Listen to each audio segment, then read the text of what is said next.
Middle east report में आपका स्वागत है। सलाम नमस्ते सत श्री अकाल, मैं हूं रजा और आप देख रहे हैं रजाग्राफी। दोस्तों, आपको बताऊं कि तुर्की में बड़ा धमाका हुआ है जब से स्वीडन के साथ, फिनलैंड के साथ तुर्की का टकराव हुआ है।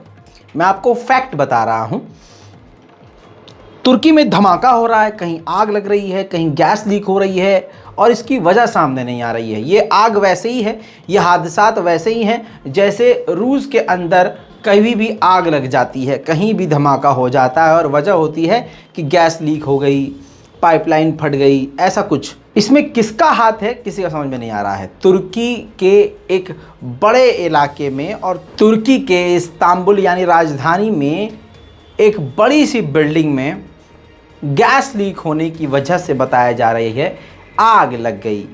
जी हाँ, वजह बाद में बताई कि ये गैस लीक हुई, लेकिन धमाका और आग कुछ इस प्रकार है आपके सामने।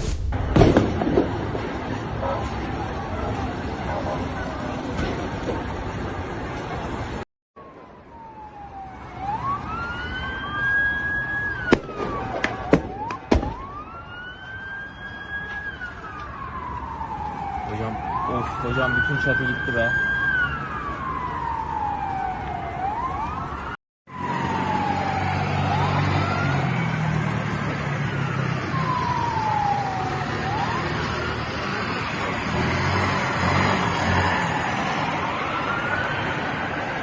तो दोस्तों, ये वीडियो देखने के बाद, ये चीज़ें देखने के बाद दिल बड़ा घबरा रहा है। जो तुर्की के सपोर्टर्स हैं वो भी बहुत ज़्यादा टेंशन में है कि अचानक ये सब तुर्की में क्या होने लगा है।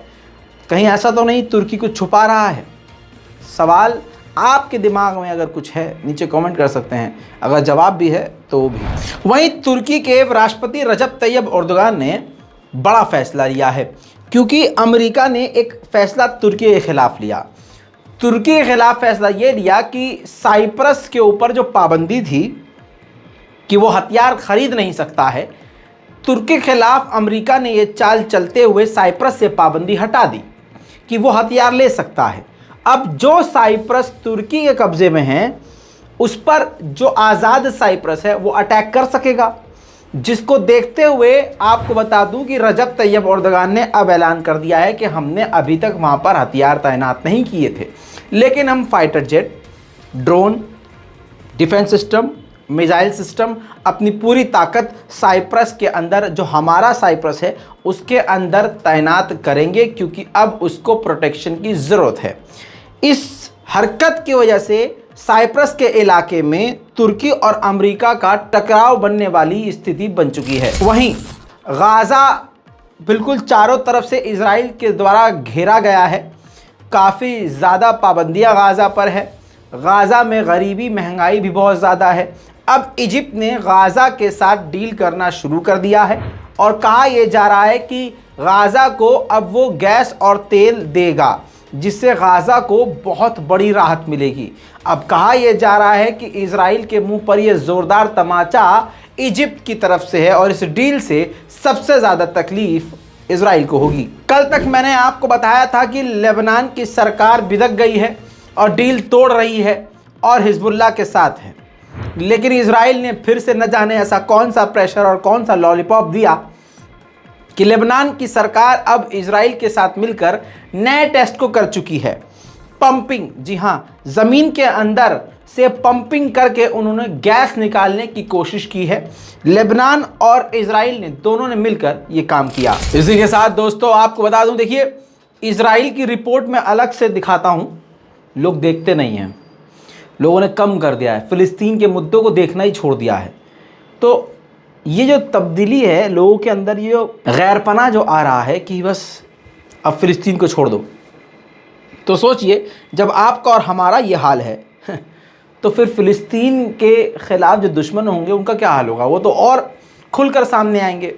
ऐसा ही कुछ चीज़ें हो गई हैं। आपको यकीन नहीं आ रहा है तो फ़िलिस्तीन की रिपोर्ट जो मैंने पिछले कई दिनों में डाली, जाके देखिए कितने कम लोगों ने देखी है। जबकि आपको मालूम है कोई यूट्यूबर फ़िलिस्तीन की अपडेट नहीं देता जितनी डिटेल में मैं देता हूँ, क्योंकि फ़िलिस्तीन पर बनाई हुई वीडियो पर ऐड नहीं चलता, और अगर ऐड नहीं चलता तो रेवेन्यू नहीं आता, तो कोई यूट्यूबर कवर नहीं करता। लेकिन मैं खुशनुदी खुदा के लिए काम करता हूँ, मैं आपके लिए काम करता हूँ, इस वजह से मैं वो दिखाता हूँ। लेकिन आप नहीं देखते, ये बड़े अफसोस की बात है।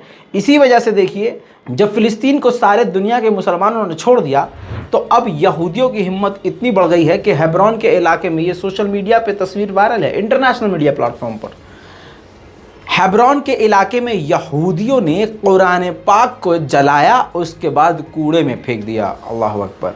लेकिन बेगैरत मुसलमानों को अब फ़िलिस्तीन का मुद्दा सुनना ही नहीं है, देखना ही नहीं है। मत देखो, कोई बात नहीं, अल्लाह देख रहा है। दोस्तों, एक रिसर्च के मुताबिक ये पता लगाया गया है कि पूरी दुनिया में ऐसे कौन से देश हैं जिस देश में काम करने वाले, नौकरी करने वालों को फ़ायदा नहीं मिलता।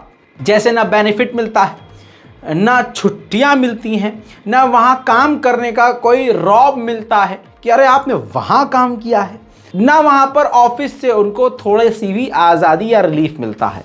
यानी एकदम जानवर की तरह काम कराया जाता है, सैलरी बहुत कम होती है, काम के मुताबिक सैलरी कम और छुट्टियां कम होती हैं। इस लिस्ट में अच्छी बात यह है कि भारत का नाम नहीं है। इस लिस्ट में पाकिस्तान का भी नाम नहीं, हमारे पड़ोसी देश का। सबसे पहले नंबर पर मैक्सिको है। रिपोर्ट इजराइल की ही मीडिया के द्वारा शाया हुई है।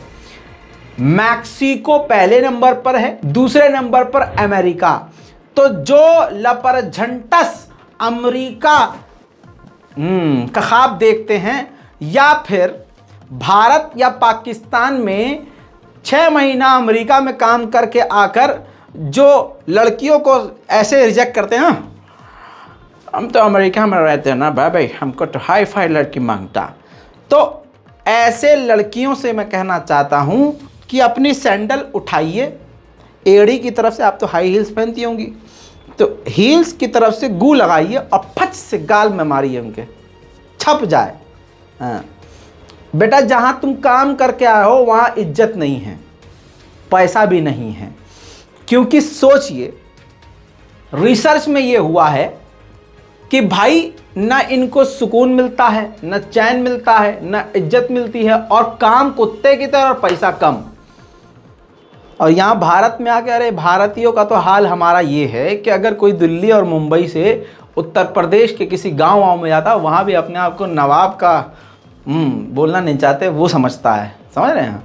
तो वह जो अमेरिका से आए, तो इसलिए भाई साहब समझ लो, दूसरे नंबर पर अमेरिका है सबसे बुरे हालात में, तीसरे पर ग्रीस जहाँ पर सबसे ज़्यादा बुरा हाल है नौकरी करने वालों का, चौथे पर है साउथ कोरिया और 5वें पर इजराइल। ओहो हो, गोबर भक्तों का हाँ ख्वाब है इजराइल में जाके बसना। तो सुन लो बेटा, इजराइल में भी नौकरी करोगे जाके तो वहां सुकून नहीं है, पे कम है आपका, सैलरी कम रहेगी आपकी, काम ज़्यादा करवाया जाएगा, छुट्टियां कम दी जाएगी, और यहाँ पर काम करने के बाद किसी दूसरे देश में ये नहीं कहा जाएगा हाँ सही बताइए, अरे वाह आपने वहाँ काम किया है। इज्जत नहीं है बेटा। तो हाँ, हवा मत हो। अब आपके सवाल का जवाब जो आपके मन में आ रहा होगा, ये रज़ा भाई ने बता दिया है कि 5 सबसे बुरे देश कौन से हैं नौकरी करने के लिए, तो अच्छे कौन से होंगे उसकी भी रिपोर्ट है। सबसे बढ़िया जगह नौकरी करने की लिस्ट में नाम आया है सबसे पहले नंबर पर डेनमार्क, जहां पर अब जो बताने जा रहा हूं, यहां पर आपको काम कम करना है, दिन के 5 घंटे काम करना होता है, हफ्ते में 3-3 छुट्टियां मिल जाती हैं, और नाइट ड्यूटी करने वालों को एक्स्ट्रा सैलरी मिलती है और छुट्टी भी ज़्यादा मिलती है।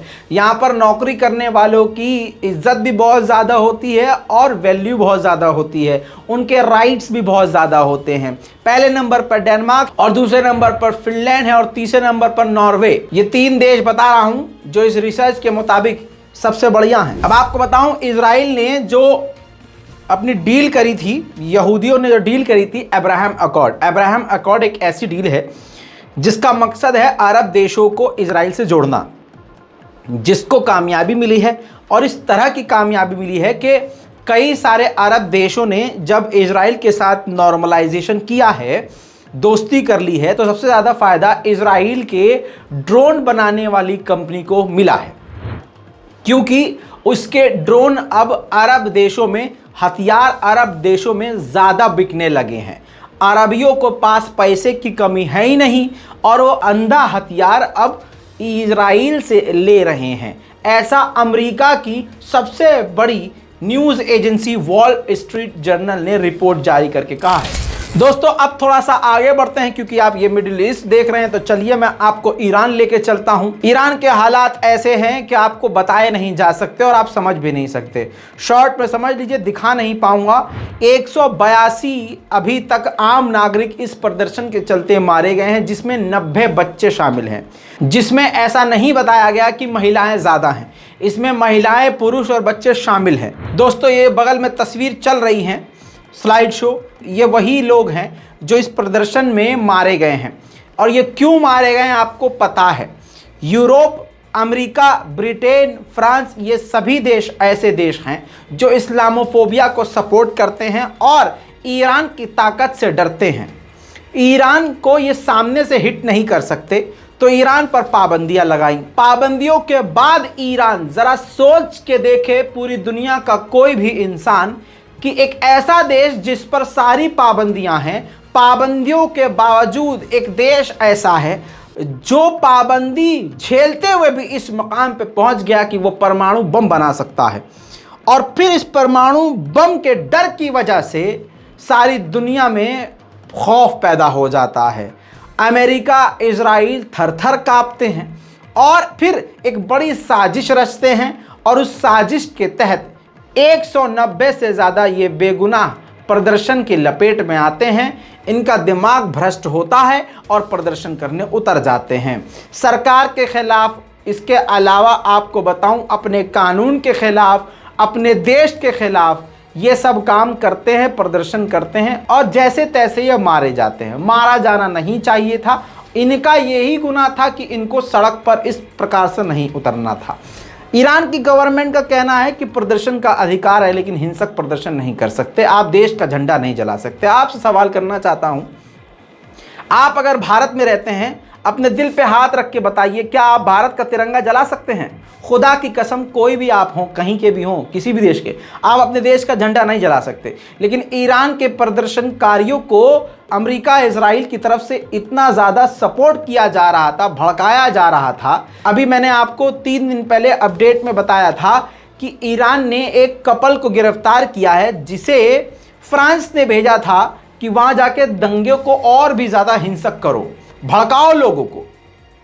जिसके बाद आपने ये भी देखा कि पूरी दुनिया में बड़े बड़े स्टार्स हैं, बड़े बड़े नेता हैं, उन लड़कियों ने, महिलाओं ने अपने बाल भी काटे हैं प्रदर्शन के लिए और इस आग को भड़काने के लिए, जिसके लपेटे में आप देख रहे हैं इतने सारे लोग आ गए हैं। वहीं आपको बताऊं, इस शख्स को देख लीजिए, ये प्लेयर हैं ईरान के फुटबॉल प्लेयर अली दाई। जी हाँ, ये ईरान के उस प्रदर्शन को सपोर्ट कर रहे थे, जिसके बाद ईरान ने इन पर सारी पाबंदियां लगा दी हैं। अब ये खेल भी नहीं सकते, बाहर जा भी नहीं सकते। वहीं बुरी बात ईरान के लिए ये हो गई है कि ईरान के ही जो हैकर्स हैं वही गवर्नमेंट के खिलाफ हैं। जाहिर सी बात है, इसमें कोई दो राय नहीं है कि हैकर्स को भी पैसे की ज़रूरत होती है। जब America, Britain, France, Germany, Sweden, Finland, middle east में जितने बड़े बड़े देश हैं, सब जब अंधा पैसा यूक्रेन को दे सकते हैं, तो ईरान को तोड़ने के लिए ईरान के टुच्चे हैकर्स को भी दे सकते हैं।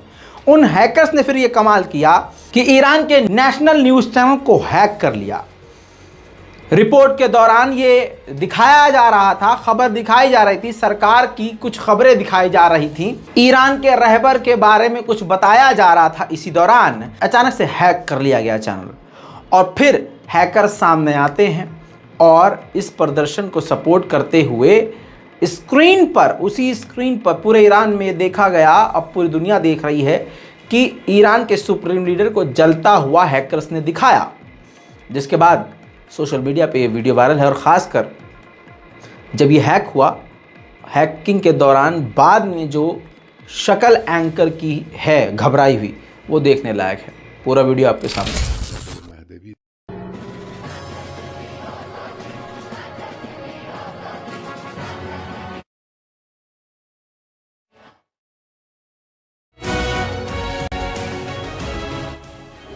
सैंतीस साल की दोनिया राज, जी हाँ, ये तस्वीर मैं आपको पहले ही दिखा चुका था, जो होटल के अंदर बैठकर, रेस्टोरेंट के अंदर बैठकर सुबह का नाश्ता कर रही थी। पुलिस ने हिजाब ना पहनने की वजह से ईरान की पुलिस ने गिरफ्तार कर लिया था। अब खबर यह है कि इनको रिहा कर दिया गया है, बेल मिल गई है। वहीं लंदन की तस्वीर दिखाना चाहूंगा, ये देखिए लंदन की ये वो तस्वीर है। लंदन में जो ईरान की एम्बेसी है, वहां पर ईरान के एम्बेसी के ऊपर झंडा लगा हुआ था ईरान का, उस झंडे को हटाकर ईरान का ऐसा झंडा लगाया गया कि जिस ईरान के झंडे के बीच में अल्लाह की जगह शेर की तस्वीर बनी हुई है। जी हाँ, अभी फिलहाल ईरान के झंडे के बीच में अगर आप देखेंगे तो अल्लाह लिखा हुआ है, लेकिन अब जो झंडा लगाया गया है वहां पर शेर लगा हुआ है। वहीं बात करें ईरान के अंदर की, तो ईरान के अंदर ये तस्वीर देखिए, ईरान के अंदर स्कूल में अभी भी महिलाएं, लड़कियां, बच्चियां प्रदर्शन कर रही हैं। प्रदर्शन करने का अनोखा तरीका अपनाया, हाथ में उन्होंने पेंट के जरिए खून दिखाया और हाथों को बुलंद करके ईरान के खिलाफ तेहरान मरकज यूनिवर्सिटी में जबरदस्त प्रदर्शन किया गया। तो भाई ये मिडिल ईस्ट की सारी रिपोर्ट आपके सामने रख दी है, एक ही रिपोर्ट के अंदर सारी बड़ी बड़ी खबरें।